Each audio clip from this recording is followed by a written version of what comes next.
Buenos días, es jueves, ya se me olvida hasta la fecha, eh, 21. jueves 21 de abril. Gracias, Juan Andrés, buen día.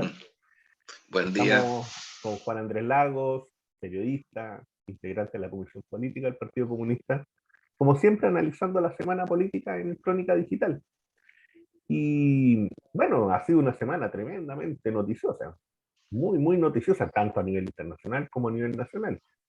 A nivel internacional, yo diría que el elemento fundamental frente a lo que se maneja y lo que se tiene, ¿no es cierto?, como el gran conflicto, a pesar de que hay muchos conflictos armados que están ocultos. Por cierto, la situación en Israel es muy dura lo que se ha estado viviendo en este último tiempo y que ha pasado, ¿no es cierto?, bajo cuerda. Pero en el conflicto en Ucrania, lo concreto es que Rusia consolida su posición en el mapa, en donde incluso leyendo a contrapelo, como nos gusta, eh, la, la OTAN, ¿no es cierto?, manifiesta sus preocupaciones, eh, intenta incrementar el apoyo armado, que no se sabe hacia dónde llegan esas armas tampoco. Estados Unidos reconoce a modo propio de que ellos no tienen supuestamente el control de esas armas y por tanto no saben qué es lo que pasa con esas armas, y que pareciera ser que están interesados en enviar otro tipo de armamento pesado, que ya sería de otro corte, que sería, ¿no es cierto?, de un corte más ofensivo, lo que traería por consecuencia de que evidentemente la Federación Rusa va a incrementar la presión sobre Ucrania desde ese punto de vista, si es que ese es el escenario.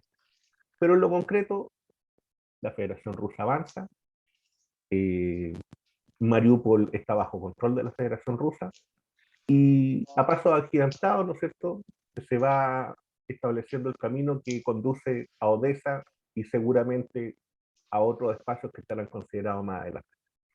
Esa es la situación, más allá de la cuestión trágica, ¿no es cierto?, evidentemente, del traslado del pueblo, de muertos, de heridos, de una situación, ¿no es cierto?, que es espantosa y que también a nivel internacional nos genera una situación difícil.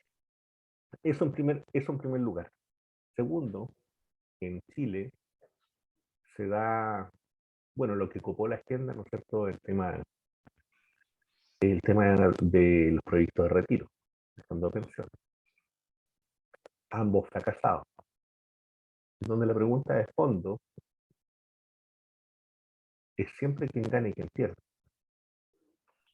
Y desde mi punto de vista, aquí no gana un ministro, aquí tampoco gana la derecha, aquí los que ganan, los que ganaron, los que pueden dormir tranquilos son dos: las 12 familias, en términos simbólicos, y la administradora de fondos de pensión. Ellos pueden dormir tranquilos. Los que no van a dormir tranquilos era el grupo importante de ciudadanos y de ciudadanas que estaban esperando el primero. Ellos son los que no duermen tranquilos. Y el dato preocupante desde el punto de vista político es que el gobierno aparece defendiendo esos intereses. Tal vez sin quererlo, sin desearlo, pero políticamente aparecen defendiendo esos intereses. Y esa, desde mi punto de vista, es el dato más preocupante desde el punto de vista político. Estoy hablando en términos personales. Porque para mí, el elemento central que cruza todo este periodo histórico es el abuso. Y en la medida en que el gobierno de transformación no toque los elementos centrales del abuso en cuanto a situaciones que han vivido toda la sociedad chilena, si el tema de la AFP no es que a la derecha se le ocurra la defensa del dinero de cada uno, que sabemos que son nuestros. El problema es que por más de 30 años esos recursos fueron usados por 12 familias para enriquecerse más. El problema es que en el año 2021 los fondos de administración generaron un 15% de ganancia. Y ese 15% de ganancia no lo tiene ninguno de nosotros que cotiza. Ese es el problema de fondo. El problema de fondo es cómo se construye un sistema de previsión social de verdad y en donde la ciudadanía tenga derecho a escoger. Ese es el tema de fondo. El tema de fondo no es si esa plata es mía o es de los otros. El tema de fondo es que la ciudadanía tiene que escoger qué es lo que va a hacer con su dinero y tiene que escogerlo de acuerdo a un proyecto que el gobierno de transformación tiene que presentar. Ese es el tema de fondo y para eso tiene que haber proyectos. Y para eso tiene que haber intencionalidad. Y para eso se tiene que demostrar esa intencionalidad. Y eso es lo que espera la ciudadanía. La ciudadanía espera una acción política distinta, diferente, cercana. No una estupidez en donde pareciera ser que se está en cualquier lado, menos donde se tiene que estar. Juan Andrés, a partir de la provocación. A partir de la provocación. Bueno, Omar, mira, a ver, sobre el primer tema, yo creo que efectivamente, más allá de las grandes mentiras que todos los días estamos recibiendo de los grandes medios hegemónicos en nuestro país, de las transnacionales, porque esa es la verdad, a pesar de eso, efectivamente lo que está ocurriendo es que se empieza a consolidar la primera derrota militar estratégica de Estados Unidos y de la OTAN desde los 90 en adelante. Porque como aquí las únicas guerras que existen son las guerras, digamos, negativas, viéndolas como hecho negativo, son las que protagonizan los movimientos de emancipación en Etiopía, en África, en el Oriente Medio, en fin. Y las únicas guerras válidas porque son de liberación y democrática, y la paz mundial, y qué sé yo, transmitidas por CNN, como, ahí las masacres no importan. La unilateralidad ha sido demasiado fuerte y violenta. En ese contexto, estoy hablando del Cuerno de África, Libia, Siria, Irak, Irán, zonas del Asia, zonas de nuestro propio continente, que hay que recordar que aquí se ha estimulado golpes de Estado, en Bolivia, en Honduras, en otros países. Es decir, la intervención directa y también militar de guerra de los Estados Unidos y de la OTAN ha sido permanente y constante. Bueno, si uno lo mira en ese contexto, de acuerdo a los resultados objetivos, lo que está ocurriendo es que se empieza a consolidar la primera derrota estratégica del imperialismo norteamericano y de sus socios de la OTAN en todo este periodo histórico de nuestro planeta, en medio de la crisis que vivimos. Y yo creo que esto además se produce junto con una decantación, lo hemos conversado otras veces, que también es una decantación objetiva, más allá de una opinión, en donde lo que aparece es un rechazo creciente al intento norteamericano y del eurocentrismo europeo, de la OTAN, a tratar de subordinar bajo sus posiciones a India, a Sudáfrica, a China, incluso a algunos países europeos que con todo han mantenido distancia y neutralidad respecto de la posición norteamericana y de la posición también de la OTAN. Eso es. Ahora, los efectos que se están generando producto de esta situación y particularmente de los castigos que se incrementan hacia Rusia y indirectamente hacia China, hacia otros países por parte, de forma unilateral por parte de Estados Unidos y de la OTAN, están generando situaciones que yo creo que hay que tener una ceguera inhumana francamente, para no ver lo que está ocurriendo y lo que puede seguir ocurriendo en los próximos meses. Banco Mundial, que no es un organismo ni procomunista, ni prochavista, como suelen aquí tratar de descalificar a todos quienes tenemos adhesiones a esas causas emancipatorias, me refiero transversalmente en nuestro país de una manera también bien violenta, también lo hemos conversado otras veces, Sí. la descalificación. Bueno, el Banco Mundial advierte de que se puede y que se está derivando en una gran hambruna en el mundo. Y que producto del alza de precios de los alimentos, producto de la escasez, producto de varias circunstancias, obviamente la guerra, las sanciones, y por tanto alerta de que se nos viene encima con mucha rapidez una situación de estas características.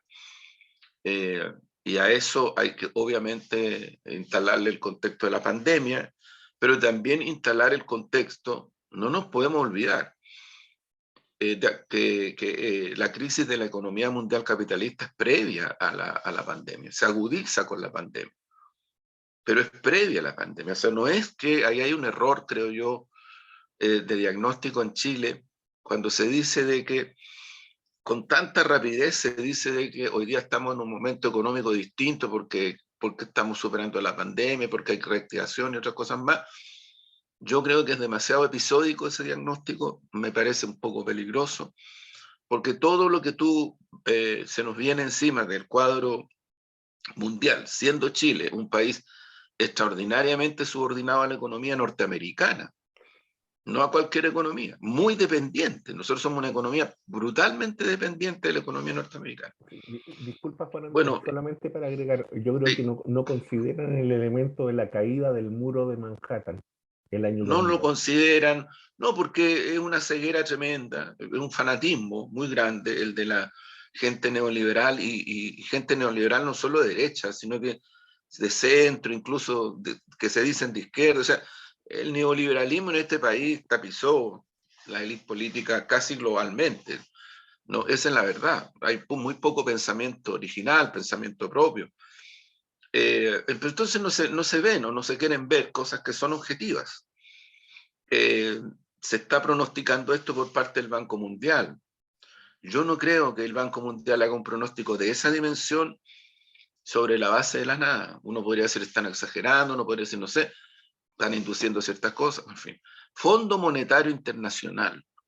Lo mismo. Fondo Monetario ¿Sí? Internacional dice algo parecido ¿Sí? y llama a evitar esta situación que Estados Unidos y los países europeos están tratando de empujar, que es como de generar una lógica de rupturas, de fragmentaciones, porque lo que ve el Fondo Monetario Internacional, y yo no sé si la gente de nuestro país que tienen este paradigma como casus belli, el Fondo Monetario es para ellos como la catedral intocable, no sé si leen lo que está diciendo el Fondo Monetario y el Banco Mundial en este momento. No lo sé, porque de verdad es que hay una cierta incoherencia entre este diagnóstico de lo que está ocurriendo en el planeta, los efectos ya importantes hacia los pueblos y las naciones, y lo que al interior de las naciones, particularmente en el caso de Chile, se hace en concreto. Fíjate que ya está pronosticado, y nadie lo ha desmentido, un alza galopante de la UEF de aquí a final de año. Galopante, estamos hablando de una cuestión fuerte. ¿Sí? Un alza de precios que no la va a controlar. Y entonces ya nadie puede culpar a los retiros. O sea, mira, cuando el señor Briones, con todo respeto lo digo, el exministro de Piñera, insiste en su argumento tautológico de culpar de todo a los retiros, yo creo que ni él se cree eso, porque no tiene ninguna relación con la realidad. Ninguna. Tú tienes toda la razón, Omar.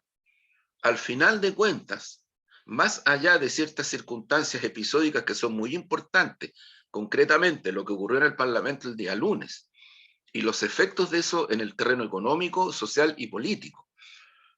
Considerando eso, efectivamente, lo que queda parado, desde el punto de vista de lo que es el modelo en lo concreto en Chile, es el de las 7 familias, el de los bancos y el de la AFP. que son un conglomerado, un bloque común, único. Eso es lo que queda. Y se sigue manteniendo un vacío objetivo respecto de políticas públicas que en medio de la crisis y en medio de la emergencia se necesitan para reactivar la economía y para ir en ayuda de las millones de familias que, insistimos, la están pasando muy mal. Entonces, anteponer cualquier tipo de diagnóstico para relativizar esto, a mí me parece ya a esta altura un problema un poco más mayúsculo desde el punto de vista de la gestión de políticas públicas y desde el punto de vista de las emergencias y de las urgencias que se requieren. Entonces, hago esta relación porque creo que las próximas semanas viene ya el invierno. Las próximas semanas van a ser decisivas. Y yo pienso que, fíjate que los senadores de Renovación Nacional, senadores de Renovación Nacional, están planteando que ellos están dispuestos a apoyar un retiro focalizado y le piden al gobierno que lo presente. Entonces uno dice, bueno, están bajo los intereses, están subordinados. Sí, están subordinados, si eso nadie lo niega. Pero efectivamente, Omar, tú tienes razón. Lo que ocurre es que en los hechos concretos, de acuerdo a las posiciones que se adoptaron y de acuerdo a las definiciones que implicaron el rechazo de los dos proyectos, de los dos, lo que queda es nada. Y lo que queda es un plan de emergencia que inicialmente ni la oposición, ni el propio gobierno, nuestro gobierno, tenían considerados, ¿no? Porque esto surge a raíz de lo que implica la presión fuerte del quinto retiro, el plan de emergencia que implementa el gobierno. No estoy hablando del proyecto que fue rechazado, estoy hablando del plan, el plan. Eso no estaba considerado. Y uno dice, ¿por qué no? Bueno, porque yo creo que en eso tenemos que ser francos y autocríticos y transparentes, porque el diagnóstico fue limitado y equivocado. Y yo lamento que todavía en algunos niveles se sigue insistiendo en esto, como si hubiera que volver a la normalidad de lo que significa solo esquemáticamente un gobierno que tiene como preocupación principal la realización de su programa, cosa que es muy importante, o sea, nadie lo niega. Al contrario, si el punto es que si tú ves, producto de las circunstancias que se han vivido, por ejemplo, se adelantan cuestiones del programa que no estaban para empezar a realizarse ahora. ¿Y por qué se adelantan? Porque es necesario adelantarla. No por otra cosa, no porque haya una gran presión social, porque no la hay. En las calles no la hay. Pero sí hay un diagnóstico de crisis, de angustia social real, y sí hay una situación, del punto de vista de una reactivación económica, que los estándares de quienes han administrado la economía de este país en forma real no calzan con lo que está ocurriendo ni lo que va a ocurrir. Entonces hay que tener un poquito más de sentido, creo yo, de visión de táctica y estratégica desde el punto de vista económico y social, para observar que estamos frente a una situación de excepcionalidades, pero no de excepcionalidades desde el punto de vista de que, como estaba bajando la pandemia, estamos en una mejor situación. Estamos en una mejor situación sanitaria, pero qué duda cabe. Qué duda cabe.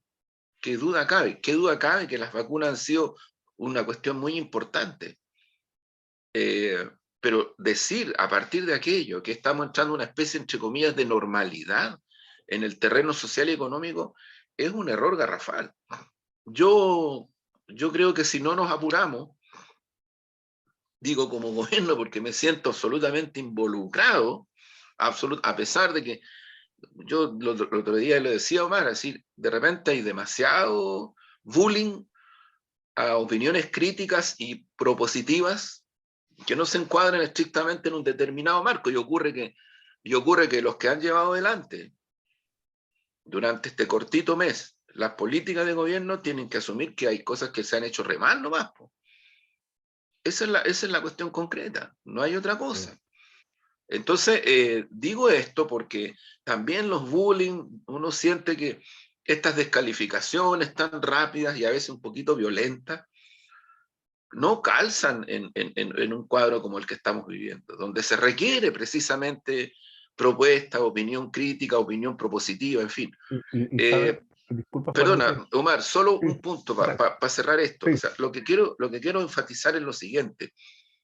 Mira, puede que hayan cosas respecto de el tema de la vivienda que se están trabajando, pero yo creo que la crisis de la vivienda, metiéndonos para el invierno, es tan profunda que también la tenemos que adelantar todo aquello.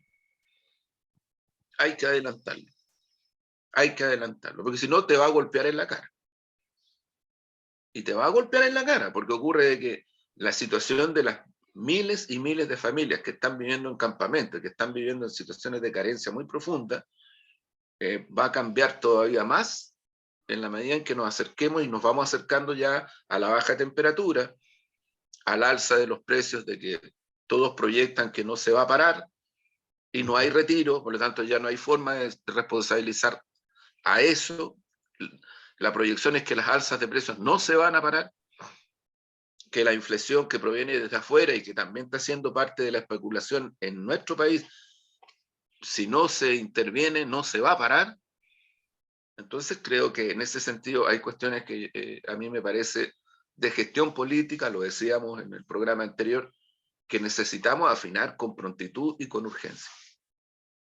Mira, yo creo que en esto, a mí una de las cosas que me preocupan y que frente a lo que tú estás planteando es el hecho que también, fíjate que aquí hay un capital político que se está jugando y en este capital político, quienes están pagando y quienes van a pagar desde su bolsillo, por decirlo así, es el ala izquierda del gobierno. Y por cierto, la imagen del propio presidente de la República.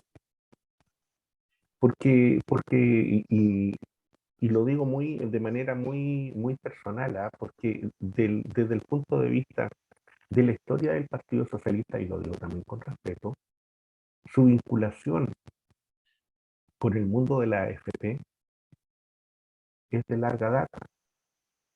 Es cosa de ver nomás los integrantes de los directorios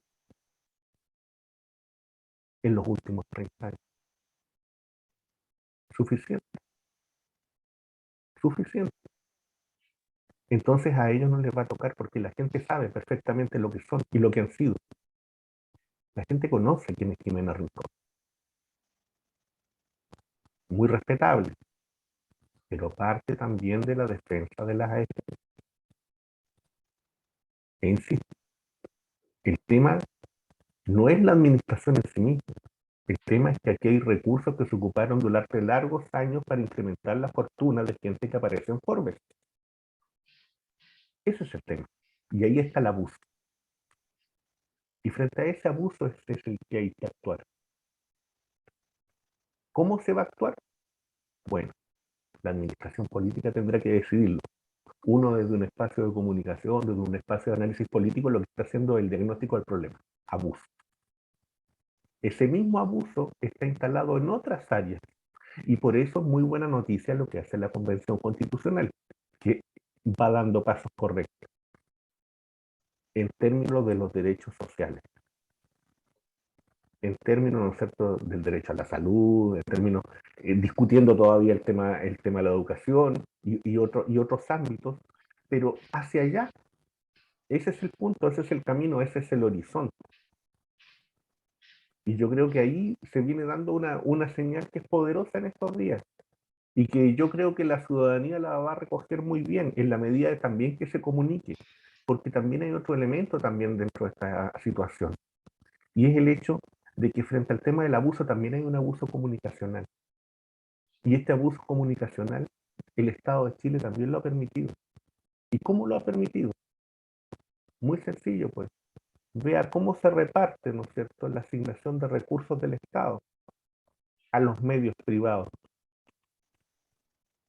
de información. Si nosotros queremos mayor democracia, si nosotros queremos mayor participación, si nosotros queremos, ¿no es cierto?, que hayan otras voces, bueno, el Estado también tiene que preocuparse de que haya asignación de recursos repartida de otra manera. No puede ser de la manera en que está. Y eso también es terminar con un abuso. Insisto, las señales tienen que ser claras y tienen que ser concretas. Lo que no puede haber es confusión. Lo que no puede haber es que la ciudadanía entienda C cuando es A. Eso es lo que no puede ver. Y en este minuto, lo que uno ve es que la ciudadanía no entiende ni A, ni B, ni C, ni D. Insisto, yo creo que la Convención Constitucional, afortunadamente, está empezando a dar en el clavo por donde tiene que ir. ¿Cómo ves tú ese avance, Juan Andrés, de la Convención? En estos días yo creo que bien importante, fíjate. Mira, yo creo que la convención se abre paso como el hito y el proceso histórica, política y culturalmente más relevante de Chile, no solo en las últimas décadas, porque la verdad es que si uno lo compara con la salida a la dictadura, el pacto transicional y esa faramaya que se hizo de nueva constitución, Bueno, sí, que hubieron reformas a la constitución, pero hubieron ¿cómo decirlo? Hubieron como, no solo eran gatopardismo, eran legitimar la arquitectura original, que era la arquitectura que instaló la dictadura. Entonces, todo eso se está superando, eso tiene patas para arriba, indignadísima, a la derecha, a la oligarquía. Yo creo que a los que miran desde fuera este país también los tiene alertados, alertadas y alertados, especialmente las eurocentristas, a Gringolandia, sí. están mirando con preocupación. Oye, la portada ayer Eh, de la segunda. sí, Todos estos convencionales sí, supuestamente son una muralla para la influencia de los comunistas en la convención. ¿Qué les pasa? no, sí, sí es Es una raro, cuestión bien. súper No, raro. sí, pero bueno, el punto es que esa es la realidad y yo creo que efectivamente, como tú lo señalas también, Omar, eh, la constituyente está avanzando, está aprobando cuestiones fundamentales, fundamentales. Eh, yo creo que a esta altura es estrictamente al revés como algunos piensan. Aquí el futuro político de las grandes mayorías nacionales y el futuro político de este gobierno no se juega en este gobierno, se juega en el resultado de la constituyente y en el plebiscito de salida. Ahí está el punto de referencia, porque yo creo que si se aprueba un proyecto de nueva constitución como el que se está diseñando, este gobierno va a tomar una legitimidad tremenda y va a tener pero va a tener gran espacio para poder empezar a realizar esa constitución sobre la base de cuestiones fundamentales. Por eso es que desde la democracia cristiana, por eso es que incluso desde algunos sectores del Partido Socialista se está tratando de legitimar la tercera vía y esto de que sea el Parlamento el que lleve adelante el proceso, porque ya se dieron cuenta de que la constituyente sigue avanzando con debates, con diferencias, con todo, pero sigue avanzando. Y yo creo que ese es el punto fundamental. Ahora, se sigue tratando de instalar desde la derecha, desde los grandes medios hegemónicos, desde los que jugaron sus cartas al fin de la historia y con una salida a la dictadura que se suponía iba a ser ya el término de cualquier proceso de transición en Chile, eh, y su fracaso político y su sentido de, yo diría, muy bajo de democracia real, también se está poniendo en juego. Entonces creo que es bien interesante el proceso y creo que mi impresión es que en forma, yo diría, lenta pero intensiva, expresiones populares de diverso tipo empiezan a involucrarse de manera directa y activa en el proceso hacia el plebiscito de salida. Y yo creo que ahí está la clave de todo. O sea, creo que la clave de todo está en que efectivamente esas expresiones, esa fuerza que venían de antes del estallido, pero que se expresan de la manera hermosa, multitudinaria, intensiva que se expresaron en el estallido, que generan las condiciones para una nueva constitución. Yo creo que ahí es donde tenemos que poner la atención en el punto de referencia principal. Y francamente, Omar, no creo, yo creo que es otra caricatura, que lo que se está probando hasta ahora en el proceso constituyente sea una especie de constitución espejo para las y los izquierdistas de Chile. Yo creo que eso es falso, no sé, yo lo he escuchado incluso de gente izquierda, y no sé dónde lo sacan, porque de verdad es bien impresionante. Porque la constituyente lo que está llevando adelante en lo grueso es la instalación de derechos sociales, salud, vivienda, educación.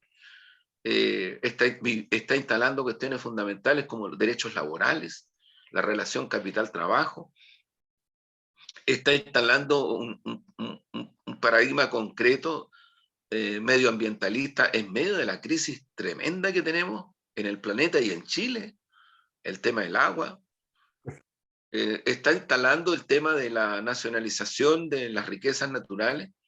Es decir, del punto de vista de una constitución que efectivamente se pone a la altura de la crisis mundial y la crisis del propio país, de la crisis que nos han llevado, es tremendamente grande el avance.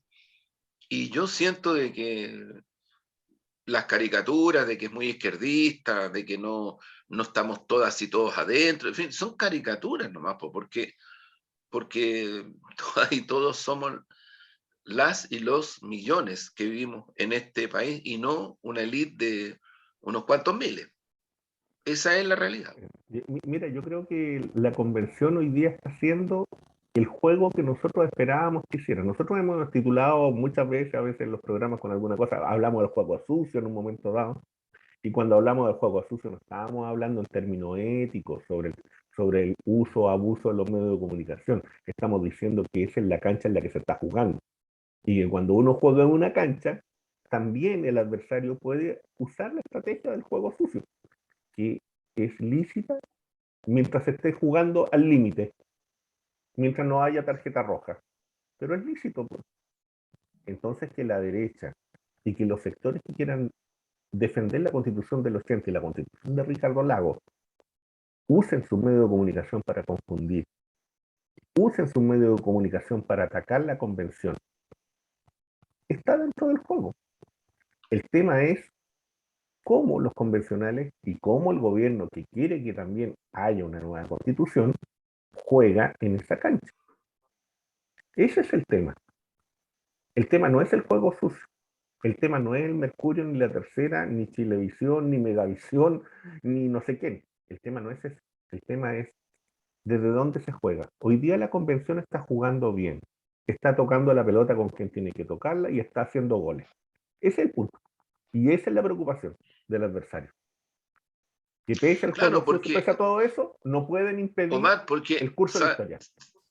sí, lo que pasa es que se olvida lo fundamental en esta guerra sucia contra la constituyente.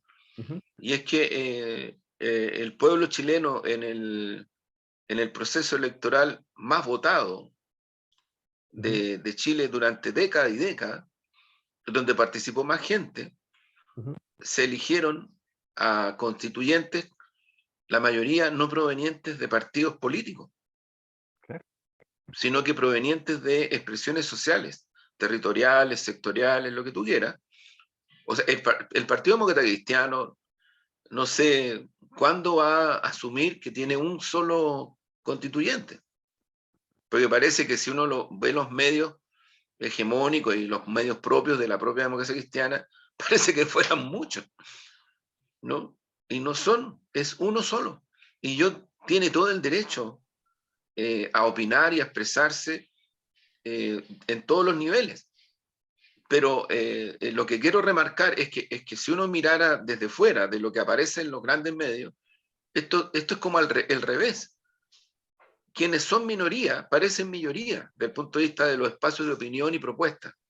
Y quienes son mayorías y quienes están articulando hasta ahora, lo que se está armando como arquitectura de la constitución, perdón, de la propuesta, son aquellas y aquellos que fueron electas y electos desde el campo sectorial, territorial, social, cultural, en fin, la mayoría no militantes de partidos políticos. Entonces, yo siento que ahí falta bastante humildad, bastante sentido de la historia, para mirar lo que ha ido ocurriendo en Chile y lo que va a seguir ocurriendo en cuanto a los cambios transformadores que están cursando. Efectivamente, la derecha tiene una representación en la constituyente, la tiene. El Partido Socialista tiene una representación. El Partido Comunista tiene una representación, pero no es tan alta. No es tan alta. Y otras fuerzas que se identifican con la izquierda, antineoliberales, con causas medioambientalistas, con causas que refieren a todo ese tipo de situaciones, son representaciones muy altas. Entonces creo que ahí hay puntos de referencia que es bien importante tener en cuenta. ¿Y cómo ves tú esta situación? Bueno, lo hemos conversado en algún otro minuto, ¿eh? Sobre el tema de la seguridad, ¿no es cierto? Y el momento delicado que establece el subsecretario del Interior, ¿no es cierto? Como uno de los momentos más duros, más fuertes, desde el 90 en adelante. ¿Cómo ves tú esa situación, Juan Andrés? ¿Cómo la visualizas? Insisto, lo hemos conversado en otro minuto. Yo creo que aquí hay una situación sociocultural que se ha ido alterando. Eh, Evidentemente la sociedad chilena se ha vuelto más violenta. Eh, el tema de la migración también ha generado un nuevo ciclo en todo orden de cosas, desde el punto de vista de las comidas, de los comportamientos, de las relaciones sociales en los barrios, en los edificios. Estamos con personas que les gusta la música y que les gusta escucharla fuerte, que les gusta bailar. Y mientras el ciudadano chileno es más silencioso, de repente te mete huye una vez en la semana, una vez cada 15 días y se desborda, pero no es lo común. Lo común no es estar escuchando salsa o bachata o lo no sé qué todos los días, no es lo común. Entonces, y eso mismo, ¿no es cierto? Evidentemente que se lleva al caso también del mundo delincuencial y por tanto trae cambios y trae alteraciones en ese mundo también y en la forma de relacionarse. Y pareciera ser que las policías y pareciera ser que el Estado chileno, lo digo así como un esbozo, ¿ah? Todavía no ha asimilado ese proceso, no tiene claro ese espacio y cómo actuar frente a eso. Y eso viene desde hace mucho rato. ¿Cómo ves tú eso, Juan Andrés? Bueno, viene hace mucho rato y se acentúa, esa es la verdad. O sea, más allá de que uno pudiera decir la declaración del alto personal del gobierno, ayuda o no ayuda, yo creo que habrá que verlo, porque eso se debería traducir en un plan también de emergencia para enfrentar ese flagelo o esos flagelos. Eso es lo que yo creo que hay que hacer. Creo que si lo que él ha hecho es este diagnóstico para luego, en tiempo breve, anunciar medidas concretas, yo creo que eso va a ayudar. Ahora, si no, igual que lo anterior, Omar, si no se anuncian medidas concretas en lo inmediato, yo creo que no ayuda en nada lo que él dice, porque al final es como que tú dices, haces relación a un diagnóstico, pero no aplicas. Y en este caso, yo creo que hay que aplicar, y hay que aplicar con intensidad. Los fenómenos de crimen organizado en este país, y el gobierno está anunciando, y eso es muy importante, está anunciando un plan nacional para enfrentar el crimen organizado. Y si se hace luego va a ser muy importante, muy importante. Yo creo que el crimen organizado aquí se gestó en su dimensión actual bajo la dictadura. Ahí se gestó. Y uno dice, pero ¿cómo bajo la dictadura? Sí, pues, sí, pues. Ahí tomó la dimensión que tomó.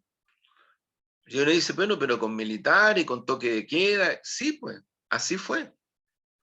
Ahí aparece con la dimensión que toma y que viene y que sigue, y que en los 90 no para, en lo que es crimen organizado vinculado al narcotráfico, en sus dimensiones de lavado de dinero, control de sistema financiero, en niveles importantes, controles territoriales, de ahí viene. Y efectivamente eso ha crecido al punto que ya nadie lo puede negar, al punto que un fiscal nacional dice, lo hemos dicho acá otras veces, dice, bueno, aquí tenemos los carteles más poderosos de México operando en Chile. Bueno, entonces quiere decir que esta cuestión, no creo que los carteles más importantes de narcotráfico de México hayan llegado hace 2 días atrás. O sea, son aterrizajes, son cuestiones que demoran, y si ahora ya está instalado, quiere decir que esto venía por años. ¿Qué pasó durante esos años? Esa es la pregunta. ¿Qué pasó con las policías durante esos años? ¿Qué pasó? ¿Qué pasó con el Estado durante esos años? Con gobiernos de la Concertación y con gobiernos de derecha. Entonces, claro, la derecha, de una manera muy mezquina y muy antidemocrática, trata de colocar las cosas de la siguiente manera. Los gobiernos de la Concertación, y particularmente la izquierda, que no ha sido nunca gobierno, Además, además, ahora compartimos un gobierno, pero tampoco es que sea la izquierda este gobierno, compartimos, hay dos coaliciones, una de ellas formada por 3 partidos que provienen de la Concertación. Frente Amplio nunca ha sido una fuerza propiamente de izquierda, propiamente digo, de la izquierda como ellos mismos llaman tradicional. Entonces, bueno, lo que quiero decir con esto es que nunca la izquierda ha tenido el poder político para enfrentar estos flagelos. Y sin embargo, siempre la están culpando. ¿Y de qué la culpan? Es curioso, la culpan de que que privilegian los derechos humanos. Entonces para no castigar a los delincuentes, entonces aquí hay que respetar los derechos humanos. Intentan imponer ese sentido común. Cuestión que también es falsa, porque si uno lo mira desde el punto de vista de los derechos humanos en Chile, la verdad que hasta respecto de las grandes violadoras y violadores de derechos humanos, la gente que ha cometido usurpaciones tremendas, corrupciones tremendas, tampoco es que la administración de justicia haya caído sobre ellos de una manera ejemplar. Tampoco es así. no. Entonces estamos en una situación muy compleja que yo creo que, para mi gusto, el único camino que queda es que efectivamente se implemente un plan de emergencia, como se ha anunciado, en contra del crimen organizado, que incluya lavado de dinero, que incluya revisar cuentas bancarias de grandes gente poderosa, que incluya efectivamente combatir en los territorios a quienes andan con armas y están organizados con armas, y ahí eso implica tener que trabajar fuerte y duro con Carabineros y con la PDI y con las organizaciones sociales y vecinales, que son las que pueden, pero hay que ayudarlas porque, ojo, es peligroso si tú haces anuncios. Estoy hablando del territorio concreto, de la población concreta. Y esas personas, tú no les das un respaldo, esas personas después la pasan muy re mal. Por supuesto. Y La pasan también, muy, muy mal. disculpa Juan Andrés, lo mismo que estás diciendo, yo escuché un programa el otro día, así dentro de lo que uno hace recorrido, un programa en donde eran ex oficiales de carabineros, de investigaciones también, por lo que pude entender. Y ellos estaban haciendo un cuestionamiento muy duro a algunas leyes de control de armas, principalmente para ex uniformados. Y ellos planteaban y decían ahí, a mí me parece de un cierto sentido común, uno puede discutir muchas otras cosas, pero en eso sí apelan a un sentido común, al hecho de decir, oye, el primer control de armas tienen que hacerlo para la gente, para los delincuentes, porque ahí es donde tienen que ir a requisar las armas. ¿Cómo van a ir a requisar las armas a los que saben que las tienen y saben qué tipo de calibre tienen Lo y saben dónde evidente, si están en aquí sus casas? hay un O sea, eso no, mercado clandestino, ilegal de lógico, armas, lógico. Entonces lo que es tienen muy que perseguir grande. es el mercado ilegal, por dónde están ingresando, todo ese tipo de Sí, cosas. Entonces, es gente con la que así yo es. ideológicamente no comparto para nada. Pero pero en ese sentido tienen razón. O sea, sí, sí es lógico, o sea que, ¿Te ¿a qué pasa, le quiero Omar, referir? que yo no veo una contradicción, Ujú, sinceramente, en lo que significa combatir el crimen organizado, el lavado de ujú, dinero y todo aquello? No veo ninguna contradicción en que junto con eso y con la misma intensidad hay que empoderar, como se dice ahora, ujú, al pueblo en sus organizaciones sociales, ujú, y hay que trabajar fuerte y duro para combatir la desigualdad, porque aquí vamos a la otra fotografía real, la fotografía real. O sea, cuando tú tienes los niveles de carencia en Chile, te lo dicen Techo para Chile, te lo dicen ujú, las organizaciones religiosas que trabajan mucho con familias carenciadas. Porque cuando te dicen, mire, mi hijo de 16 años, estoy poniendo el caso real, ¿eh? Estoy poniendo un caso real en Maipú, de 16 años gana 2 millones de pesos, porque trabaja como soldado. ujú, Y con esos 2 millones de pesos nos mantiene a todos. ujú, Entonces, yo siento que es muy violento cuando desde esta desigualdad, de un sistema tan desigual como este, alguien dice, pero bueno, o tomó la pésima opción, este muchacho, ¿me entiende? El camino fácil, como si educarse en este país, como si acceder al trabajo en este país, como si las pensiones en este país fueran todas fantásticas. Entonces, es una especie de desviado del camino correcto. Yo de verdad creo que eso es violento, porque hay muchos jóvenes, muchos, son miles los que están en distintas poblaciones involucrados como soldados o con esas características con el crimen organizado. Y para sacarlos de ahí, tú tienes que desarticular el crimen organizado, pero también tienes que trabajar y darles las oportunidades que no han tenido, porque no las han tenido. No es verdad que en este país hay igualdad de oportunidades para todas y todos, no es cierto. Insisto, mira, es lo mismo que yo he escuchado con liviandad un poquito en estos días, es decir, poco menos que aquí los que están buscando apoyos y están expresando carencias y han recurrido o exigen el quinto retiro u otras cosas así, son poco menos que gente individualista. Chuta, hay que tener cuidado, mira, eh, y cuidado porque primero no es real y segundo porque además en un país tan carenciado como este, tan desigual, es bien arbitrario e injusto descalificar a las personas, aun cuando estén equivocadas desde el punto de vista de lo que plantean como demanda, cuando el Estado, qué decir los privados, pero los privados en esto, cuando el Estado no responde, pues, no sí, responde. Entonces, es una situación que yo creo que hay que asumir la plenitud. Mira, la lucha contra el crimen organizado es una lucha preventiva, es una lucha represiva y también es una lucha social de fondo que llegó la hora de asumirla a plenitud. A plenitud. Mira, métodos de georreferenciación. disculpa, tal vez no a lo Bukele, pero hay que hacer algo. No, no, no, pero es que lo que pasa, Omar, es que Bukele tiene concentrado todo el esfuerzo en la represión, pero la Ah, desigualdad en El Salvador es tremenda. Y yo creo que sí, Bukele con esto sí, se acabó, porque si uno compara con todos los errores que se cometieron con los gobiernos del Farabundo, pero los gobiernos del Farabundo tenían una sensibilidad social para enfrentar situaciones, se equivocaron en otras, entre otras, el tema del crimen organizado, pero del punto de vista de los temas de desigualdad los estaban enfrentando, tal vez no con la intensidad y la premura que se requiere. Ese es el punto. Ese es el punto. Entonces yo creo que nosotros, en términos reales en Chile, tenemos que mirar con atención. O sea, yo insisto, hay que tener un plan integral, multifacético, de combate al crimen organizado frontal. Ahí hay que involucrar a la administración de justicia. El garantismo en Chile ha fracasado. Pero tampoco se trata de llenar las cárceles por llenarlas.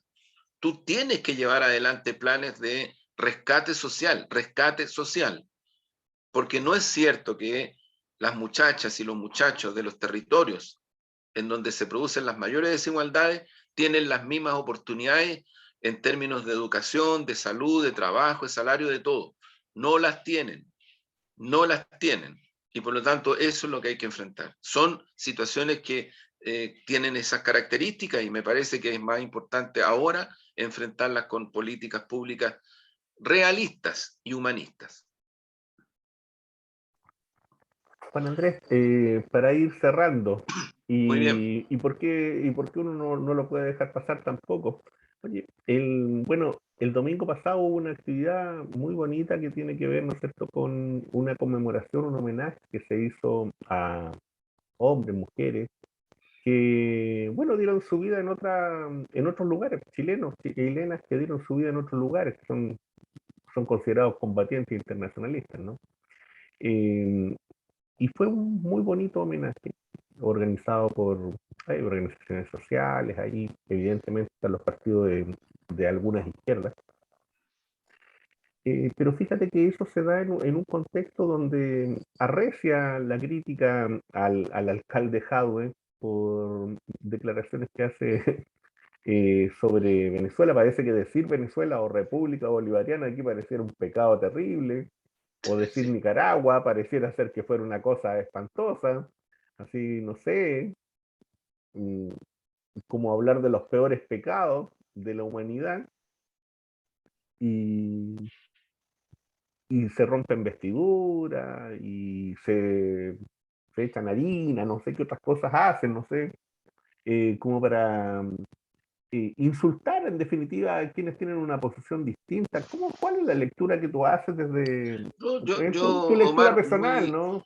sí, muy breve, pero Ujú, porque efectivamente estamos con los tiempos. Pero mira, sí, yo lo que creo, Omar, es que eh, es bien difícil, muy difícil, es un dato de realidad histórica y proyección mirando el futuro. ujú, Es muy difícil que un proceso de transformaciones, aunque sean parciales, más todavía si se trata de un proceso de transformaciones estructurales, es muy difícil que ese proceso no tenga que enfrentar al imperialismo el realmente existente. Mira, yo te pongo dos situaciones concretas. Alguien puede considerar que a Chile le ha ido mal en su relación bilateral con China estrictamente en el terreno económico comercial. ¿Alguien? No. A Chile le ha ido bien. Comparado con lo que ha ocurrido con las transnacionales, con la gran banca, con el imperialismo norteamericano del cual somos subordinados, nos ha ido mucho mejor. Entonces, cuando los que se llenan la boca de patria, de intereses nacionales, niegan esto para solo mantener la posición estratégica de subordinación al imperialismo norteamericano, yo creo que ponen en cuestión, en verdad, los intereses nacionales y los intereses de los pueblos que habitan en esta patria. Entonces, a mí me parece de que lo que ocurrió el domingo pasado en ese homenaje está lleno de sentido de presente y de futuro. Y volvamos a lo mismo, ¿no? Mire, si nadie está planteando que vamos a seguir mecánicamente, si no somos tan tontas ni tan tontos, no estamos planteando que mecánicamente vamos a tomar el tremendo y maravilloso ejemplo de esas compañeras y esos compañeros que en Colombia, en El Salvador, en Nicaragua y en otros lugares brindaron sus vidas, lo más importante que puede tener un ser humano, por causas nobles y justas, no por ninguna otra razón, porque no querían hacerse ricos, porque no tenían grandes sueldos, nada, simplemente por causas nobles y justas, así de puro, así de puro. Entonces yo creo que ahí, Omar, volvemos a lo que conversamos, hay mucho bullying, demasiado bullying inconsistente además, o sea, aquí se levantan voces muy fuertes. Yo pongo la situación de China porque en este momento, en Chile, bajo la presión norteamericana, hay un empuje para que Chile tome posición favorable a los Estados Unidos y distante cada vez más de China. Entonces yo le preguntaría, fíjate, a las señoras y señores que exportan paltas a China, a las señoras y señores que están administrando las exportaciones de cobre a China. ¿Por qué no Salmón, levantan su, por qué no salmón. levantan, sí, levantan su voz y hablamos con transparencia? Puede que no les guste que sea el Partido Comunista de China el que administra y gobierna ese país y lo ha llevado adelante. Pero estamos hablando de los intereses nacionales de Chile. De Chile. Y desde ese contexto, yo diría que el antiimperialismo es una cuestión fundamental para cualquier proceso de cambio y proceso de transformación. Mira lo que está haciendo México, lo que está haciendo Argentina, lo que está haciendo Ecuador en cierta manera, lo que está, bueno, Cuba, Venezuela, Nicaragua, Bolivia, Perú, en fin. Y la contraparte lo único que te trata de mostrar es que son todas y todos países y gobiernos violadores de derechos humanos, que tienen la crema, que y no hay otra, no hay otra, o sea, no tienen otro punto de referencia. Entonces yo diría de que hay una situación que se tiene que ir decantando, porque estamos llegando a momentos en los cuales efectivamente la integración, por ejemplo, en concreto, la integración entre Argentina, Bolivia, Chile respecto al litio es una cuestión que puede tener una dimensión incluso mayor que la que tuvo la OPEP cuando se forma inicialmente. ¿Cómo no va a ser importante para Chile? ¿Cómo no lo va a ser? Yo te aseguro que Estados Unidos va a poner trabas a ese proceso, va a presionar para que no ocurra. Entonces, cuidado, porque el antiimperialismo es eso, es concreto. No es solo un grito válido, sino que es una cuestión concreta, porque hay de por medio intereses nacionales e intereses transnacionales en juego que Allende en su discurso en las Naciones Unidas vaticinó con tanta preclaridad. Y ahí me quedo respecto a este tema. Sí, mira, yo a eso nomás agregaría que el dato duro es que el Comando Sur existe. Sí, Ese es el dato duro. Cada uno tendrá que tomar su opción con eso. Nadie está diciendo de que la opción del siglo XXI sea la que tomaron esos hombres, mujeres, jóvenes eh, a mediados de los 80, pero evidentemente que son parte de la historia y son parte de la historia de la izquierda. Es como, no porque uno va a la tumba de Recabarren significa que uno quiere un partido comunista obrerista, o no porque uno va a sí, la tumba de Miguel sí. Enríquez quiere andar reivindicando la lucha armada. No es eso, no es eso, es parte de la historia de las izquierdas, nada más que eso, es parte de esa Muy bien, historia. así Bueno, es. para terminar entonces vamos con un textito, con un poemita, y terminamos.